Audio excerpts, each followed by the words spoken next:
Hello, good morning, good afternoon, good evening, depending on where you're joining from today. Thank you for joining our live discussion here to discuss the topic of how AI is reshaping the ERP software landscape. And this is a really exciting conversation. I'm really looking forward to this. I've been looking forward to this for weeks now, largely because this is a really interesting topic, but also because I've never in my career had an opportunity to sit down with 6 different software vendors, many of whom are rivals, by the way, and we're all going to sit in the same room and we're going to sit and talk about artificial intelligence. So I can't think of an event that even came close to this in my past. So thank you everyone who's here today, who we're going to introduce here in just a moment. And thank you to the audience for being here today.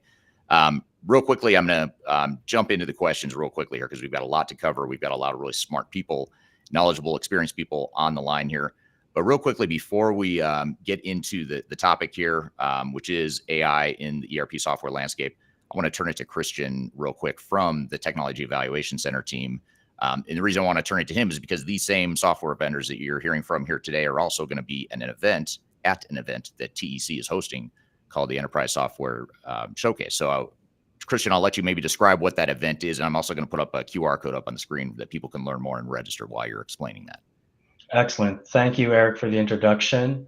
I gotta say, this is one hell of a panel. Never would I ever think I would get you all on the same live stream, aside from maybe at a bar over drinks. But one of the great things is that all of these vendors are actually going to be at the Enterprise Software Showcase, which is being held in May 7th to 9th in Orlando, Florida. One of the great opportunities for everyone to get an idea of what's going on with their digital transformation strategies, how they can support you, future building out roadmaps, and even more importantly, you can network with consultants, thought leaders, and have private meetings with all of them one-on-one. Yeah, promises to be a great event, and all of us here will be there, myself included. Obviously, you'll be there, Christian, and all these vendors that you see here will be there as well. And really excited for that, and looking forward to that event here in just a few weeks. So we know that since the mid 2010s, that's really when the whole AI thing started to really take off, and it's really been just in the last year and a half, I'd say, that the mass mainstream knowledge and understanding of AI has really escalated with ChatGPT and pop culture references to ChatGPT and AI and things of that nature. So really excited to chat here today about what it means to enterprise technology. There's a lot of buzz around it, a lot of excitement, a lot of uncertainty, a lot of things we're still trying to figure out in the AI world. But we've got a lot of people on the forefront of emerging technologies like AI here today, and we're going to really dive into what AI means to ERP software today and the ways we should be thinking about it. So just to give everyone a real quick intro, and then I'm going to let each guest introduce themselves as we get through the questions here. We have Kerri from Epicor. We have Karen from Priority. We have Ranga from NetSuite, Rick from Infor, Raj from Rootstock, and Jeff is here from SAP, or an SAP VAR, representing the SAP ecosystem. So I'll let them all introduce themselves as we get into the questions here. But that's who we have in front of us: Epicor, Priority, NetSuite, Infor, Rootstock, and it's SAP via one of their partners. So to get started, I'm gonna start with Karen from Priority Software. I'm going to ask you this question to start, Karen. And what would you say have been the practical implications of incorporating artificial intelligence into ERP solutions? Thank you, Eric. Hi, everyone. I'm really happy to be here today. Just to introduce myself before I'm answering the question. I'm Karen Scherer-Teiber, the VP Product Management at Priority Software. I'm in the ERP and business application industry for the last 26 years, which is more or less since I was born, doing different positions, both on the professional and on the business side. And in the last 10 years, I'm leading the Priority product group at Priority Software. Priority is a veteran technology leader in that arena. We have tens of thousands of organizations that using our cloud, open, agile business application platforms in more than 20 industries, 30 countries. And I'm really proud to be here today and to share our experience with incorporating AI and maybe other emerging technologies into our solutions. So for your question, Eric, I think that AI and ERP or any other business application is something that is actually all over the place. It's not a hype anymore, as you just mentioned. It's a real thing. A lot of organizations are already deployed AI capabilities. And we can talk, and I'm sure we will talk in this session about productivity, about cost reduction, about predicted analytics, about planning and forecasting. But I want to choose something that is quite different, and this is the experience, the user experience. And I'm choosing that one because user experience was since ever one of the challenges of business application. How can you take all that comprehensive, rich, complex functionality and just make it intuitive to the person who needs to use it? How can you make similar experience like the private application you used to have in his device? And it's almost impossible but when it comes to AI, it's becoming very simple, because today users have different set of expectation from the ERP system. They are not required and they are not interested to do all that bulk, repetitive, massive transaction recording as they used to do. And here come the automation. But it's not just a simple automation. Of course, also automation, all the ways through process automation and RPA, that we can record to the system and teach the system what process it can do for us. We can have the system autofill some data for us. We can make the system just activate the third-party application for us by webhooks. We can do many things by automation, but when it comes to AI, it's not only the automation, it's also the fact that those modules can actually learn and train themselves to fix the mistakes they already did.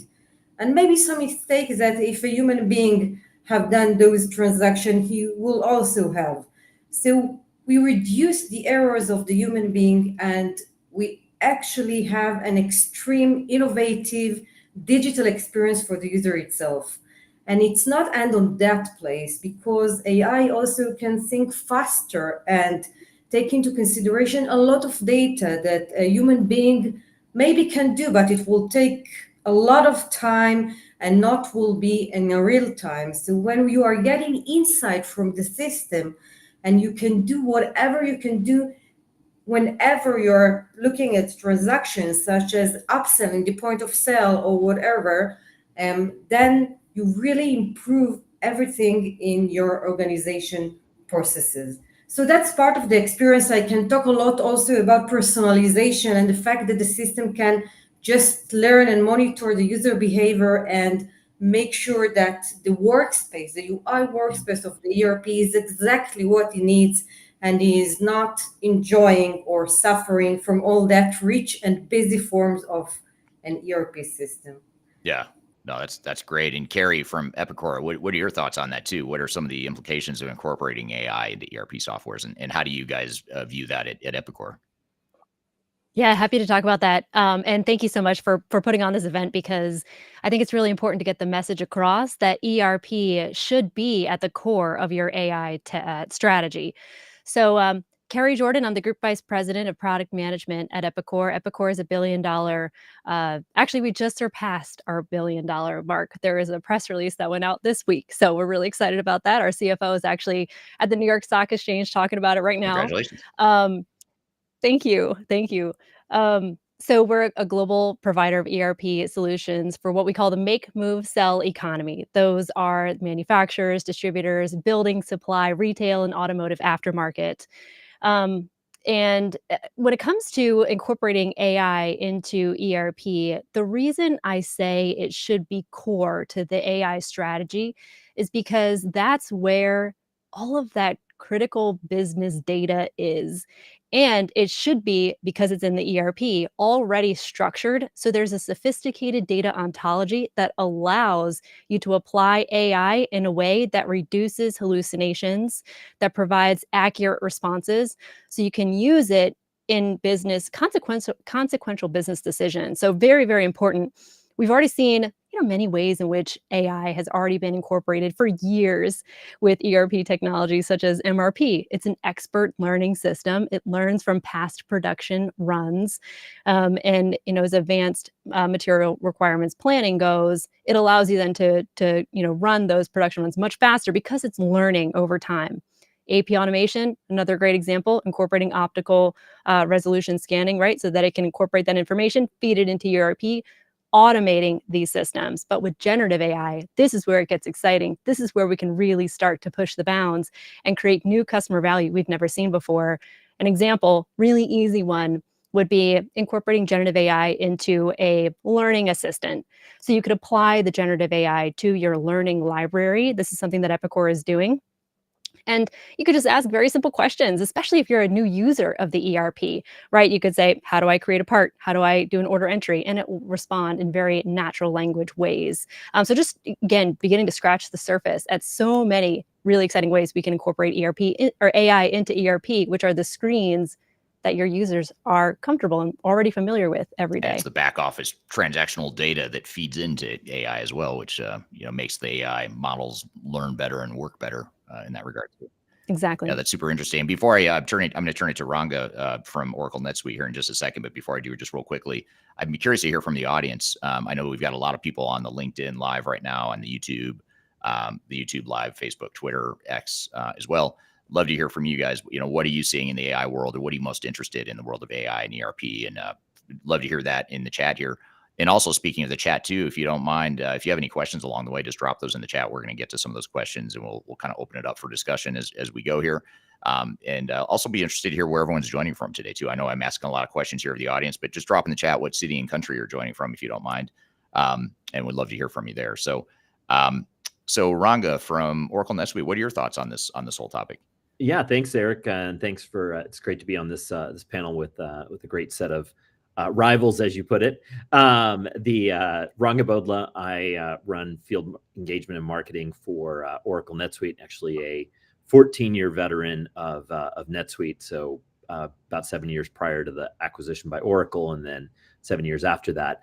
If you're not familiar with NetSuite, our big thing has always been we were the first really provider to market in 1998, and 25 years later, we're still operating as really the leading cloud ERP provider with over 37,000 customers around the world, every size, industry, you name it, we're out there.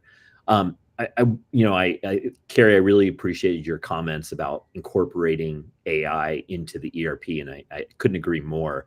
And it's really, I think, one of the biggest things that we think about as well. I mean, really, you think about the thing that feeds AI is you got to have good data. If you have crappy data, you're going to have crappy AI. And so, the best AI is going to come from the best data, and the best data is going to come from, a comprehensive ERP system that is leveraging that. The other piece that I think is really important, and Kerri talked a little bit about this, but I want to build on that, is we know that with ERP, the best thing's going to come is when more users are using it and you have that adoption. If it's a benefit to them as opposed to a hindrance, if they're using it in their everyday job. And that's really where I see AI really driving adoption of these systems. If people are using it, it's making their job better. It's enabling them to be happier, more productive. That's really where I see the practical implications. And that's why our strategy when we think about AI is everywhere. Within it's not an add-on. It's not it's not this bolt-on that you put onto the ERP system. It really has to be embedded into all the business processes that ERP can help support. And that's really where we think about it, and really what we're trying to drive. Whether you're talking about supply chain, whether you're talking about HR, whether it's these value streams about how you acquire and grow customers, or how you drive order to cash, and making sure the AI is incorporated in all of those elements. And that's a real big part of our roadmap and where we're going, and what we've already put in place, but then also where we see going. And to me, an ERP without AI is like a car without wheels, and that's really where we see this driving towards. And excited for the rest of the conversation. Yeah, that's great sound feedback. How about you, Christian from TEC? And by the way, speaking of TEC, this QR code right here, right to the left of me, is where you can scan to learn more about this event coming up, the ESS event in Orlando. But Christian, what are your thoughts on this whole topic here? Yeah, well, first and foremost, technology evaluation centers, we are an impartial advisory firm when it comes to enterprise software selection. So some of the views and points that we have isn't necessarily in regards to the software, but we have to consider from an organizational standpoint, what exactly are these practical implications? And just to build on what Raj was saying is that data is key. If organizations have a data-centric approach, they're looking at the information, AI is only going to allow you to move that along and to increase your productivity and provide more intelligence and make it more actionable quicker. And sorry, it was Ranga that said that, not Raj. That's okay. Yeah, so just to sum it up, as Kerri as well mentioned, the ERP is the foundation of that. So with regards to implementing or considering an AI strategy, without the core ERP properly set up, without proper data, garbage in, garbage out, none of that will make sense. You know, we already are on that path. It's not a new topic. Hyper automation, business process has been around for ages, and even RPA. Once you've had all those steps, then I think AI is the next step. And in order to remain competitive, you got to consider it. Right. Yeah, very much so. Yeah, this is really interesting to seeing how the two technologies are coming together, you know, the world of ERP and how essential that is to leveraging AI the way its potential can enable. To what extent and what ways can AI enable ERP systems to increase productivity? And let's start with you, Rick. Yeah, awesome. Rick from Infor. So not to be repetitive with some of the other companies here, obviously we're all covering similar areas, but Infor covers anywhere from industry specific, from healthcare to discrete manufacturing, process manufacturing, you name it. Covering both SMB with a pretty big presence there, as well as a pretty big presence in the enterprise space as well. Infor is maybe a little bit different in that our industry specificity was built from the ground up in the ERP engines themselves. So we have several that are purpose fit for that. We've got one centralized hub, though, in our cloud platform that ties them all together and creates what we call the cloud suite. And the reason I bring that up, that's the main area of coverage for me. So I run product management primarily on that main centralized cloud hub. So integration, data management, AI, our new generative AI offerings all kind of come there together because we're trying to abstract that level of innovation so that we can do it a little bit more quickly. So obviously, when we're talking about systems productivity, it's near and dear to my heart because it's something that we're always looking at. Because ERP, at the end of the day, it's a collection of business process, right? They're not necessarily all that different. Some can do them a little bit differently based on industry or micro verticals. But if you take something like order to cash, for instance, that all of us are familiar with, it's a subsequent steps of all these different things that if you're applying artificial intelligence, whether it be from an experience point of view, like Karen was talking about, or if it's back in automation using AI and some sort of API flow behind the scenes, you're inherently speeding up that system. We used to talk about companies being able to pivot all the time, right? Whenever COVID happens, what happens? But we're going into this world of like self-adjusting and self-healing systems. So that sort of productivity is something that we're heavily investing in and we're seeing because we're lucky to be able to see it across multiple applications. But it also goes to the level of when you're building these types of things, whether it's a new in-context experience for sales recommendations or part recommendations or asset intelligence, whatever it might be. The ability to build those things, obviously we all know Gen AI is this huge game changer that you don't have to know code. You don't have to necessarily have as deep of a data science background because it's opening up the world to be able to create this sort of intelligent content so much faster that's getting injected directly back into the ERP experience, the end user experience, which at the end of the day means a better customer experience, which I believe we're probably going to get into. But yeah, it's an exciting space that I'm really excited for and happy to be here. Yeah, absolutely. It's very exciting. How about you, Raj? We haven't heard from you yet, but what are your thoughts on how AI is enabling productivity? Yeah, no, thanks, Eric. Look, I think that the panelists here have captured a lot of these things, but I think there's one important dimension that we should think about when it comes to AI. And that is nothing to do with technology, but it is to do with generational knowledge transfer. What do I mean by that? think about what's happening in the manufacturing sector today. By the way, I'm with Rootstock, and Rootstock is focused on the manufacturing sector. We're the number one ERP on the Salesforce platform, but the youngest of my siblings here on the call, right? So clearly that's where we're coming from.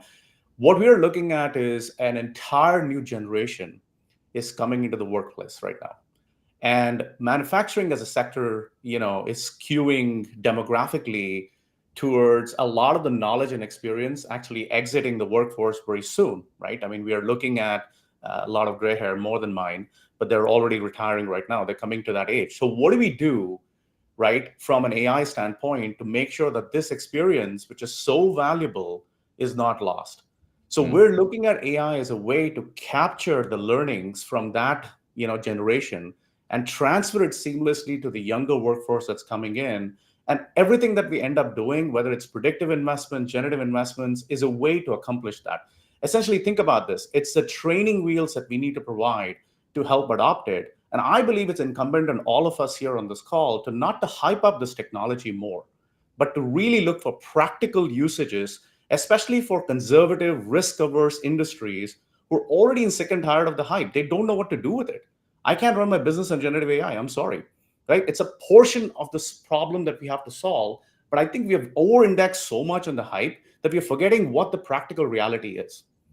Yeah. That's kind of my take on this. That's really well said. I think that, just being more practical about it, what exactly is it to our organization? How are we going to use it?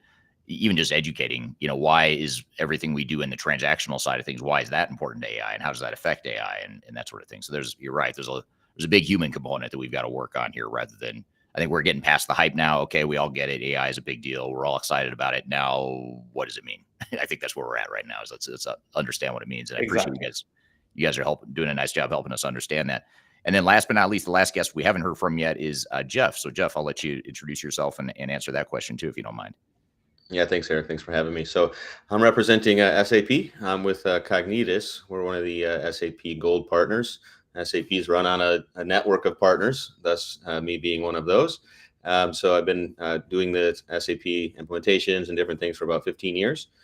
So I'm one of the managing directors at Cognitus. So today, really focused on, obviously love to be with the peers here, not enemies, frenemies. How about that? We all make each other better, Gen AI, et cetera. All these types of things we talk about is really fun. So and pertaining to the question, about the productivity boosts and things, with the recent implementations we're doing, you can't do it without AI. Any of the demos that we're giving, right, as this team on board here, if you don't use the word AI, you're not going forward, right? So I think about 20 to 40%, depending on the different area that you're talking about. So, like Rick even said, with the faster processing times, we see that across the board. Whether you're talking about efficiency or accuracy, that happens all over the place.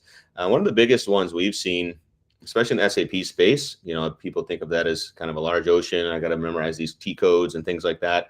That's a thing of the past. You have these chat bots and different things. Even when you go to your bank, right, you log in, you get a chat bot that pops up. A lot of those are in our ERPs now. So when you go in, let's show me my open AR on this customer. You can do that really quickly. And that improves the speed of folks that don't log in every day, or shop floor users that want to see what warehouse tasks do I need to pick on my outbounds this morning. Things like that are really quick to their fingertips, right? On the scanners even. And also, just getting all of those decisions to their fingertips as far as predictive analytics, the data volume sets that come in from the customer demand and all those types of things. But that's kind of those practical examples that I like to think of, Raj, like you said, how can we be practical about it? How do we understand Gen AI and those types of things? Even OCR, that's always been around for 15, 20 years now, but the learning language models behind it, how do we actually understand those documents and make sure that we can make them better when the customers send those in on a quotation side or a vendor on the invoice side, whatever that looks like. So that'll be my take. Yeah, well said. A lot of the fundamental foundational pieces of AI have been around for a while. It's just now that we're getting to it sort of in the enterprise space and trying to figure out how to bring it all together. And I love this whole conversation around how, AI is a great tool, but it's only as powerful as we make it within our organizations and as powerful as we allow our people to use it.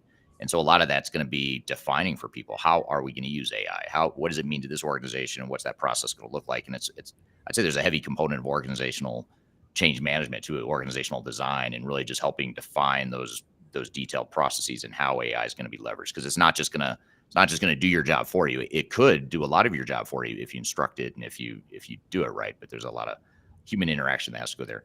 Last but not least, I'm going to introduce myself. I don't think I ever did. Eric Kimberling. I'm with Third Stage Consulting, and we're an independent consulting company that is not affiliated with any of these software vendors here today or any other software vendors for that matter. And we help clients with digital strategy, software selection, and implementation support as well. So that's who I am, and thank you for allowing me to facilitate here today. And speaking of that, just a couple audience comments and questions here. This is from Ermin on LinkedIn. He says, "Thank you, Eric, for bringing all these industry leaders." Just to clarify, I did not bring these industry leaders together. It was actually TEC. It was Christian and his team at TEC that brought them all together. I'm just here. I'm just the face, the talent, or whatever you want to call it. So thanks. It's really Christian that brought it all together here. So thank you, TEC, for that. Curious, this is off script here. I just want to ask this question because it's a question I get a lot, and I think it's especially for those younger people earlier in their career that are listening right now. This is from Eamon from YouTube. Eamon says, "What would be better to pursue in a career, AI or data science?" I'm just going to open up to the floor here. Anyone that wants to answer that question, I'll open it to you guys. I'll just throw out an answer here. I think right now, data science, honestly, because it's you gotta have a foundation. Here's the thing. I don't think any of us on this stream can say where AI is going to be in even 6 months. Like we have our predictions. We know that it's moving really quickly and it's going to only continue to rapidly iterate. But the thing about data science is it's a really good foundation that's going to help you in terms of AI. So I always say, particularly when talking to like finance individuals too, data science, statistics, some of these things that are like the baseline part of this, I think provide a really good foundation. So that's my opinion. And, I think, there's lots of things you gotta make sure you educate yourself on AI. Everybody in the industry does. But as far as a career goes, I think getting that foundation data science is going to only help. That's my perspective. I'll provide another view of that. It kind of depends on the field in which you want to pursue a career. So I would imagine a data science career is going to be more along the lines of building with the data science, helping the C-suite navigate data science types of decisions. If you pursue a career in AI, I'm in product management and I get to build with AI and chart the strategy for AI and think through solving really tough customer problems, and then work with data scientists and those who have specialized in AI, to bring that to life as a solution for an organization to solve their problems. You could also, I'm sure, pursue a career of marketing, being able to translate, to normal language, what it means to work with AI and to build with AI and the value that it can create. So my recommendation would be to think through the field in which you want to pursue, and then that might help you decide AI or data science. Just to add to what Kerri said, right? The choice is, do you want to buy or sell the cake, or do you want to be a baker? That's the choice. Mm-hmm. They both are related to each other. I like the way you put that better, though. Yeah, that is well said. Very well said. And I appreciate you guys saying this too, because I have a son who's looking at colleges, and I've been trying to convince him that he should major or minor in data science. He wants to do business, and he's like, "Yeah, I'm not a computer guy." And I said, "Yeah, you don't have to be. It doesn't matter. You need data science is a great skill to have, no matter what field you go into." So totally agree with you guys. I think that's a good feedback. And there. as far as I see, there are different skills to be a data scientist or an AI architect solution, and of course, because most of us are coming from the product or from the marketing, so we will probably be more with AI or any other architecture solution, and not by the data scientist, which is more R&D technology part. Right. Now here's the first bit of AI humor that we're getting here today. This is from Patricia on LinkedIn. She says, "Woman on the phone says, my husband accidentally swallowed an aspirin. What should I do now? Give him a headache," says the doctor. So her question here, which sort of leads into her question here, which is how do you avoid unnecessary AI solutions? I guess that's maybe more of a general question, is like, how much of this that you guys are seeing so far how much of it is, call it necessary or, really valuable versus something that's more pie in the sky, nice to have sort of thing. I'm curious to hear what you guys think about this, because I think we're sort of dancing around that exact question. I think it's a little bit different in the enterprise software space than what we see in like even some of these examples, which are hilarious. But the use of filters, and you talk to AWS or any other Google vendor out there, Azure, and they tell you leave it open to different types of models for different scenarios. So I think we're anticipating that we're going to know the exact way to take all this stuff out. The more that you can make it personalized, that comes with a certain cost model, right? But the more that you can apply filters to make sure that you're filtering out all that noise and getting to the right answer, the better. But I can understand the question, but you've got to be a little bit more careful, obviously, in the enterprise space than just going out into hitting the open market. Right. Yeah, and just some other comments from the audience. William on YouTube says, my wife has her PhD in what is essentially data science. The opportunities are many.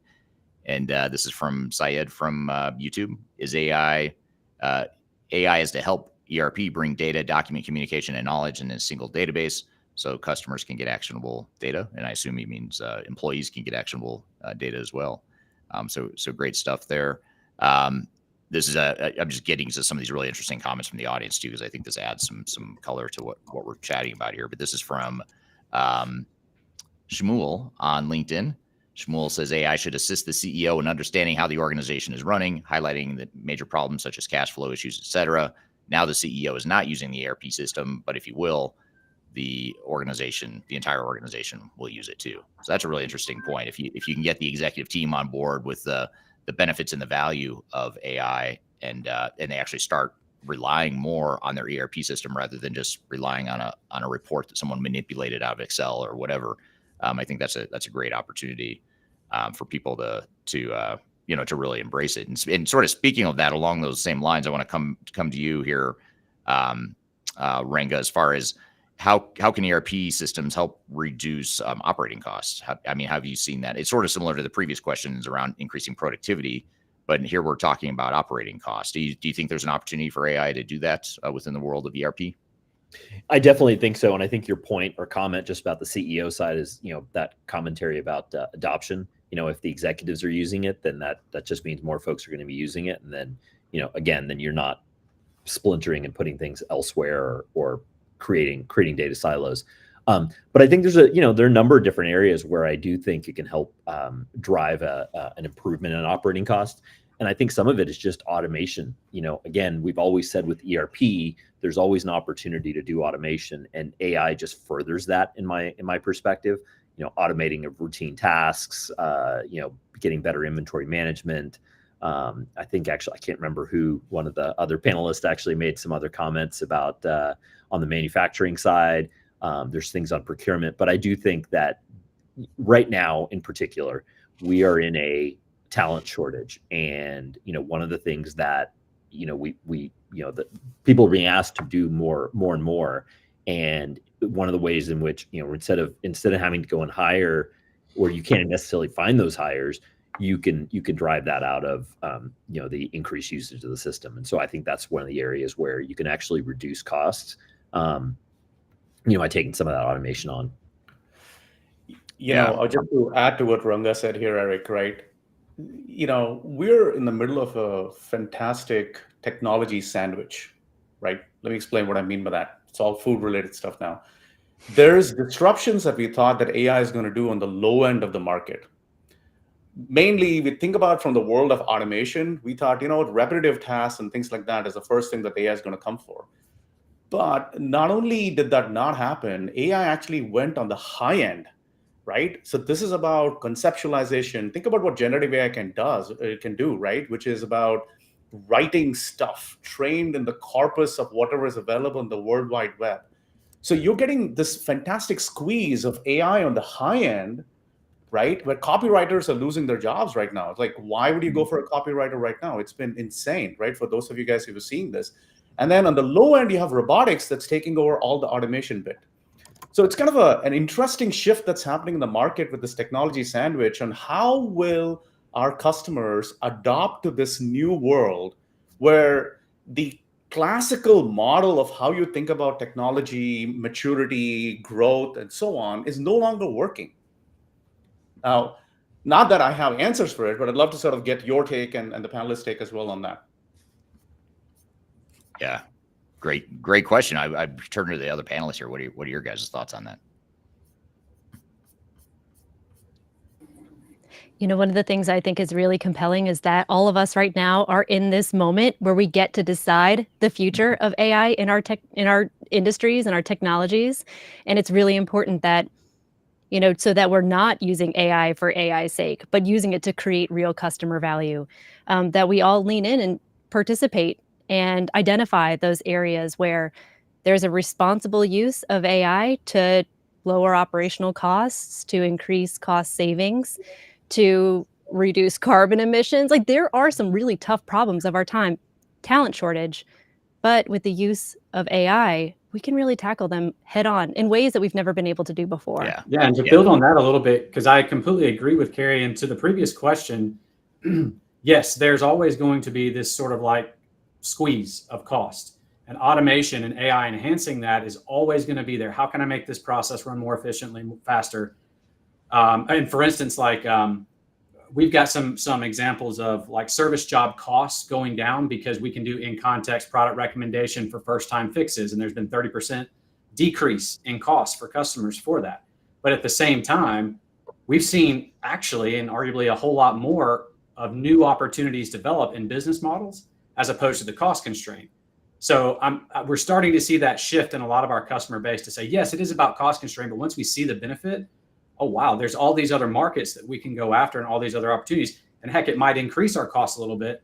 That's okay, because our margin's fantastic. Right. Yeah, it makes total sense. And Kerri, I want to come back to you too for a second, just to build on what Ranga was talking about a moment ago about reducing operating cost.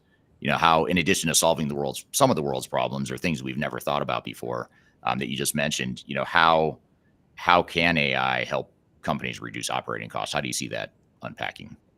Yeah, I do think one of the key ways is through user productivity gains. One of the ways in which we see it playing out within the Epicor ERP solutions is using AI to build configurations, right? So when you get the ERP, you have a unique business, everybody does, and you need to tweak it. And you can now use generative AI. You could say things like, I need to generate a report that highlights this in red and highlights this in yellow. And maybe you don't know how to code that, but you can use the generative AI to create that report, and it appears the way that you need it to, and it can send it to the users. And now they're able to access that information and now do their job much faster, right? So there are little ways that as we're incorporating generative AI into our systems, we're creating those user productivities that then, generate excellent operational cost savings. Yeah, great point. How about you, Karen? What are your thoughts on this operating cost reduction opportunity within AI? So I will take you to the supply chain management or to the logistic heavy processes, because I think that this is one of the places that we see a huge adoption of AI capabilities. Regarding the question we just had before, is that AI that we are pushing or solving a real problems that we are pushing? So when we are getting to awareness, first of all the idea that we can predict the real demand of our products, and then we can plan our inventory level based on additional things, not only the traditional MRP or traditional planning of ERP or business application, because now we can take into consideration market trend and historical data and seasonality and maybe other things with our customers' behavior, taking all of that into consider, and then we have like more accurate product demands and inventory level. We should not be in the same overstock or understock that we used to be before the AI period. And it's not only that. Let's imagine how we should do the picking, routing in the warehouse when we want to fulfill an order. Even there, when we can do optimization with AI capabilities, how to load the track, I can give you a lot of example. The pick by voice, it's another AI capability based on automation or generative AI. We mentioned that as well. But we want the warehouse employee to have its hands-free, so we will be able to collect packages or whatever. And we want him to talk to the application with his voice, and the application to understand and to proactively guide him how to fulfill his order in the best way. And we can move forward to the routing efficiency of the track and distribution, and the fact that we can navigate in real time based on the traffic and based on the weather and so on and on. So when it comes to heavy logistic processes and supply chain management, we have so many practical, real problems that can be solved or better solved by AI capabilities. Yeah, absolutely. And I want to jump to you for a second, Rick, and ask you a question here around, and I'm asking a couple of you the same question, but can you give a specific example of how some of your ERP customers are using AI and what the benefits for them have been? Like just those real life use cases of not just pie in the sky stuff that could happen, but these are actually situations where your clients or your customers are actually using AI? Yeah, absolutely. I mentioned one a little bit earlier. I jumped the gun a little bit, I think, but for service jobs, right? We have customers that are using in context insights to say, hey, for this particular customer, for this reason, or this vendor. So it's upstream and downstream both ways. What's the scenario that's best adjusted for this? So it's not just like parts recommendations, but it's pricing intelligence. But what's interesting about that is it puts customers on a life cycle to say, hey, maybe I don't trust this. Maybe that insight, that tribal knowledge that I do have, I think there was a comment about this earlier, it puts them on a journey to say, okay, now I'm starting to trust it more and more and more because the data is getting better and better and better. So we have customers doing that. We've got customers doing asset intelligence for uptime, but then passing those savings down to their various customers. We've got track and trace resolution for customers on the supply chain. So for instance, if we've got something bad going on in ingredients, but it doesn't happen until downstream, understanding that faster through AI predictions and different levels throughout the process, being able to get to that customer resolution, but to also stop production upstream so that we minimize that sort of problem. So all of these are in the area that we're currently seeing in production today. Yeah, that's great. How about you, Raj? What are some examples of how your customers are seeing AI actually deliver benefits to their organizations now?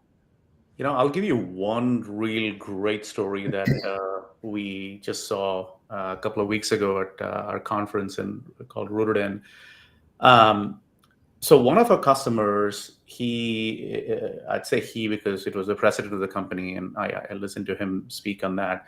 He's the owner and founder of a textile startup. So they make essentially uniforms and things like that for folks that you can order. So one of the things that he was struggling with is, this concept of product configurator, right? We've all seen this, right? It's the ability for someone to come in and configure exactly the right style, the right color. And there's so many combinatorial sort of patterns that emerge, right, in terms of making an order. And so they had a product configurator, but it turns out that product configurator, where it's great technology solution, it's really shitty from a customer experience perspective, because if you can't visualize what you're ordering, you really don't know how to buy it. So he did something absolutely amazing. He was able to take generative AI and essentially create every possible combination of how these things coming in using Rootstock ERP as a constraint engine. So that way, you don't end up creating a product or hallucinating a product that doesn't exist and that cannot be made and cannot be built. But putting these two things together of generative AI, creating a catalog, and really converting it to a bit of an e-commerce sort of operation, if you will, right? So you really went from a custom sort of ETO kind of operation to an e-commerce like operation, and triple sales over 3 years, tripled it. It's just fantastic. So to me, that's what gives me, the hope and excitement of what we're doing with AI is like, look, it's got to be founded and grounded in some level of reality. The last thing I will say is let's avoid the Cisco problem. What do I mean by that? Cisco a few years ago jumped on the IoT bandwagon. We saw this, right? This happened like 10 years ago. They ended up redefining every single piece of technology out there, including the internet, and called it IoT. we have to stop not doing the same hype. We cannot fall into the same trap to say, let's take every form of automation there is, every use case in ERP that exists, and let's call it AI. Let's not do that. Let's focus on real incremental value, because this is exactly what's going to happen with IoT. It's going to go up like this, and it's going to die a quick death, because all of our customers are going to look at us and say, this is bullshit. This thing has happened before. You guys are saying the same thing, putting old wine in a new bottle. So we just have to be aware and conscious of what we talk about. It's a great point. We want this to become more than just another buzzword that we throw in there, like IoT, Industry 4.0, art of possible, whatever. Pick a buzzword or a phrase. And in AI, I think what we're saying is it's not another buzzword. There's actual benefits and value here. We just have to figure out, as technologists and also as organizations deploying these technologies, we have to figure out how we're going to best leverage that technology that makes sense for us. Exactly. How about you, Jeff? From in the SAP world, how are you seeing? What are a couple examples where you're seeing customers use S/4HANA to deliver value in the AI front? Yeah, so, and it's funny, Raj, you mentioned IoT, so we pretty much scrapped that term from our landscapes in terminology. So one thing that, at one of our recent customers, I do a lot of the asset heavy industries for us at Cognitus. So, something that's also more beneficial for customers is the cost point or price point. So with Amazon, you can use something called Monitron for all the machine sensors and things like that. So across the plant floor, the sensors and all of that's feeding that back into S4 SAP. So what we did there with the AI was hooking all of that up for the predictive analytics or predictive maintenance. And Rick, you did allude to this a little bit, but pushing that back into kind of the demand side to say, okay, if you have these breakdowns, how's it actually going to affect your demand? So kind of the uptime, downtime stream within that. So a real life example with that customer. But expanding on that a little bit, we have a lot of kind of field service management customers. We have assets in the field. So we also have them investing more in these sensors where they can actually hook into the satellites and things and be remote. So what AI does is pick all that up and make it more predictive maintenance. So when those machines are failing, the vibrations get too high, whatever the calibrations need to be within the different sense or within the different monitoring.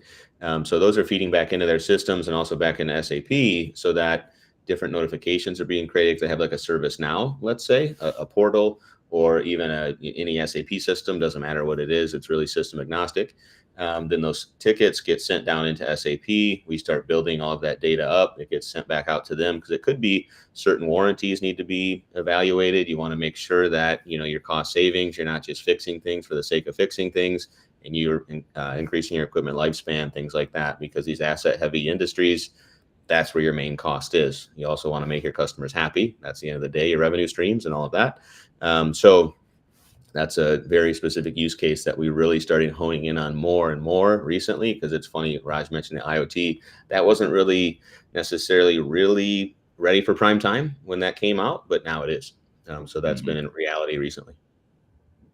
Yeah, and it's I think what you're saying, Jeff, and just hearing these examples from the rest of the panelists too, is there's just so many different ways we can use AI. I think, again, we've got there's a focus issue here. We've got to say, where, in your example, Jeff, if it's the shop floor and that's where we need to look at maintenance or repair of equipment or whatever it is, or of shop floor machinery, that's great. I mean, we just need to define where we think the most value is within our organization.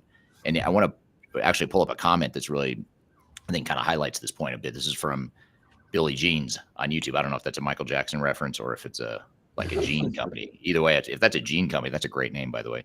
But I don't know what Billy Jeans is, but now I need to go look that up. Anyway, Billy Jeans on YouTube says, is there a software system that automatically sends emails to buyers when orders are unconfirmed? That's literally all I need to fix my problems. And I don't know that we need to answer that necessarily. I think we can safely say that yes, there probably are ways you could do that with AI and other automation tools. But the reason I pull it up is not necessarily to answer this question, which I think is yes, there are ways to do that. But I think this is interesting because it sort of brings it back to this human dimension that I think Raj and others had referred to before, which is, there's opportunities out throughout your organization. There's probably 1 million of them, of opportunities like this exact one right here. This is a micro example of how we might be able to use AI and other forms of automation to improve our business. And I think that's a part of kind of looking at what you've got today and how you can improve your technologies and potentially use AI to tackle some of these challenges. And if you can make one person's job this much easier, according to what Billy Jeans is saying. Imagine if you could do that across your entire enterprise and all the opportunities that are there. We've got about 5 minutes left, and I want to do sort of a lightning round here, and ask each of the people to comment here on, in the next 2 to 3 years, what will your company focus on in terms of incorporating additional AI capabilities into your AI? And I'm just going to kind of go in order of how I see people. So why don't we start with you, Raj? Oh, okay. So we're going to be looking at, helping our customers make better decisions, right? Leveraging with, data that they currently have, which are unique data sets, not just about generative, which is more on the open web. So helping our customers make decisions that matter using AI that matters. That's what we're building. Great. And then I'm going to ask you next, Jeff, why don't we go to you then?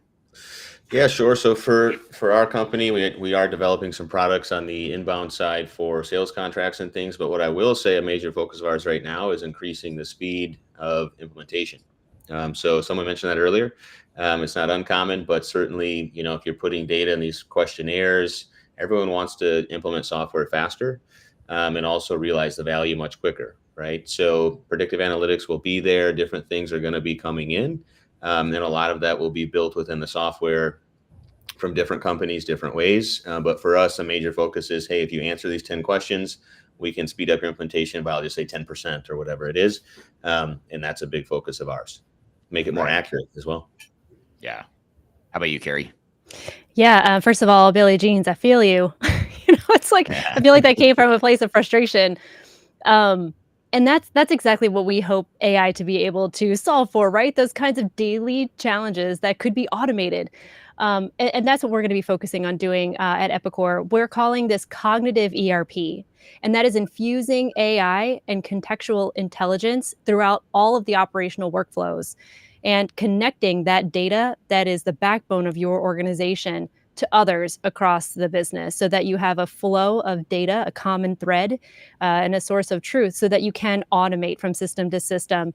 And it can help you do that. It'll anticipate ways, and you shouldn't have to know what the prompts are. It'll serve up those insights and suggestions to you.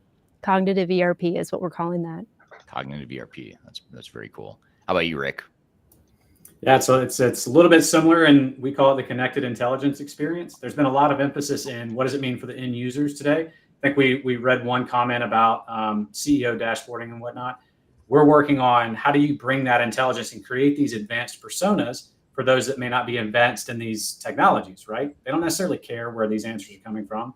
So when we talk about connected intelligence, it's a combination of how's my business process functioning, right? CEO really cares about that, or the COO really. We talk about the traditional analytics or BI, but at the same time, how do we make that more predictive and combine that into a user experience where they're not going around? It's completely changing how people view ERP, right? It's just a business process served up in an entirely different way. And if you think about how we've talked about business users and the evolving workforce, they don't view it the same way. So if we can serve it up to them and do things like business simulations and make their work more strategic and less tactical, it almost provides this sort of like gamification to it, doesn't it? Like to where if I can somehow impact the business, even though I don't know really how it's doing, but you're protecting the system with governance off of one platform, that's really where we're focused. Right. Yeah, great. How about you, Ranga, from Oracle NetSuite perspective? What are you guys doing with AI in the future? I've said this a few times, and I just will come back to it, which is I think the biggest thing is how do we continue to drive adoption? And so our focus is really this notion of AI everywhere.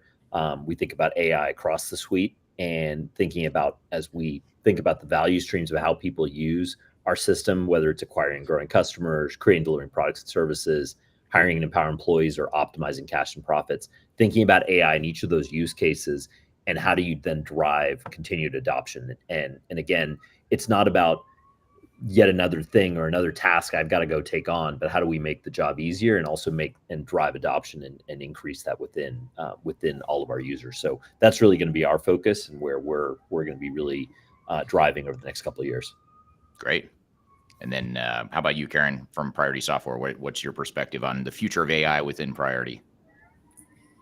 So currently in progress with our flexible agenda that we have in our platform is the fact that we're collaborating prediction capabilities into our analytics capabilities in the system in a way that someone just mentioned, which is like self-service, and the user will be able to take some prediction. It can be a churn of customers, or it can be inventory forecasting, and put it exactly as part of the reports that he built for himself in the system, and not like an external AI machine. That's one thing. And of course, we're keep working on experience. So all the generative AI as part of the natural language processing, and we all know that it's going to that place that those machines will be able to understand not only the content, but also the context and the intent. And in this way, we can just chat or talk to our system. Those things are already exist. But what the AI is doing here is just proactively guide you to the business processes. And the last thing that we are currently working in, it's like collaboration of the two tracks that I've just mentioned, the fact that we are going to have like a risk management dashboard where the AI is going to proactively assist users to have better decision processes by giving them insights that they could have find if they are went to the analytics or issue any report. But now it's going to be in a push way, but it's not the only thing that AI is going to learn and to push to the users. It will always recommend what are the best actions that could be done, learning from the users and what they are usually do when they find that specific information in the system. Right. Great. That's perfect. And I'm going to ask Christian one last question, and we may lose a couple panelists just because we're at the top of the hour, and I know there's people with hard stops. So if you see people disappear, we'll go for a couple minutes longer. But for those that do have to drop, if we do lose anyone here, thank you for this panel. This is an awesome panel. I love facilitating this group. My challenge to Christian is I'd say to Christian, let's do this again sometime because this is super fun. Sure. And love to have this group again because I think there's a lot of stuff we could spend hours on this. So I'm going to ask you a question. If we lose people, thank you to anyone we lose here right now. But Christian, just to sort of wrap things up, first of all, we talked about the ESS event, which you can register, learn more, scan this QR code right here before you drop off this live stream. Make sure you check it out. It's going to be a great event. I'll be speaking there. Everyone here on this panel will be there as well. So it should be a great event. It's one of the few events where you're going to get a cross technology view of the world.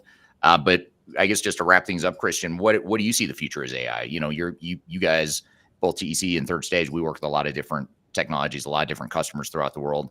What do you see as the future of AI? Where do you see it headed in ERP systems? Definitely, and we've all brought it up. I think the success for AI is adoption. It has to be something that's not intrusive. It has to almost feel seamless with your workflow, with your actions, your day-to-day tasks. And one thing that people don't necessarily understand is that the engine that's running behind it, that's the secret. And what it produces as an end result, that's the benefit. So from what we've seen, and even on our side, when we go through selection projects, people ask, well, what's the benefit? What is the ROI? Just like when we saw the adoption to cloud 8 years ago, people were like, I don't know, my data, is it secure? Is it not? We are at the cusp, and we've all addressed it, that we are at a stage where we can say where it will go, but more importantly, how it will be adopted. From what we see, just like cloud adoption, it took maybe 5-6 years, and now it's a standard. AI being implemented will start now, but it'll probably get only fully adopted in the next 2-3 years. The topic is only starting, and it's up to us to answer those questions, support how the businesses are run, and definitely get people on board. It's great stuff. Great way to leave it. Thank you, guys. And thank you to the audience for all the great questions. Be sure to follow everyone here. We've tagged them in the post here. You can see their faces here. Follow them on LinkedIn, learn about their companies, all that good stuff. Scan the QR code right here before you drop off. Again, my name's Eric Kimberling, Third Stage Consulting. We're independent, tech agnostic as well. So love to chat with you at some point in the future. So thanks everyone for being here today. Have a great week, and we'll see you soon. Thank you, everybody. Bye.